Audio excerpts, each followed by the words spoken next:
ছোট্ট কথাটা বলে যায়, যখন চার্টার হয়ে গেল প্রশ্ন আসলো কিভাবে আমরা বাস্তবায়ন করবো।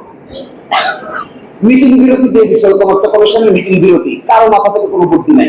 আমরা প্রস্তাব করলাম যে প্রেসিডেন্ট একটা আদেশ জারি করবেন, আদেশ জারি করে সংবিধান স্থগিত করে দিবেন, সংবিধান স্থগিত করে এই আদেশের অনুযায়ী নির্বাচন অনুষ্ঠিত হবে। বিএনপি খুব আপত্তি করলো, আপত্তি করে বললো না না না, সংবিধান স্থগিত করা যাবে না, সংবিধান স্থগিত করা যাবে না।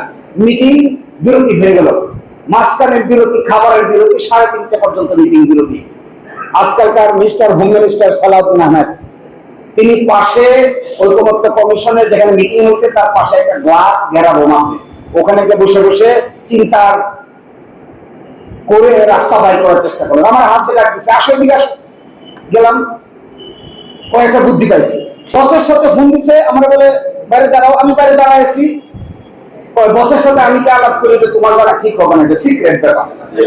বলতে আলাপ করেন আমি বসের সাথে আলাপ করে আমার বলে আসো আসো, পাইছি কি পাইছি। বস কইছে গণভোটে বস রাজি আছে। 4:45 সময় মিটিং শুরু হয়েছে। 4:45 সময় সালাউদ্দিন সাহেব এসে বলতেছে আচ্ছা আমরা গণভোটে রাজি আছি। যেই বলছে গণভোটে রাজি আছি, উপস্থিত সব রাজনৈতিক দল একমত, ঠিক আছে গণভোটে রাজি আছি। একজন আরেকজনকে কোলাকুলি করে মিটিং শেষ হয়ে এখন সেই লোক বলে, এটা আমি 2 জায়গায় বলছি। তখন জুনায়েদ সাকি নামে একজন মন্ত্রী এসেছে না, জুনায়েদ সাকি হাত তুলছে, বলছে এই যে সালাউদ্দিন ভাই যে প্রস্তাব করেছেন বাংলাদেশের সংবিধানে তো গণভোট নাই, তাহলে এটা কিভাবে হবে। সালাউদ্দিন সাহেব বলে আমি এটার শিকায়েত করতেছি। শিকায়েতটা কি? শিকায়েত হলো সংবিধানে গণভোট করা যাবে না এই মর্মে কোন কথা আছে? সকলে বলল নাই নাই নাই।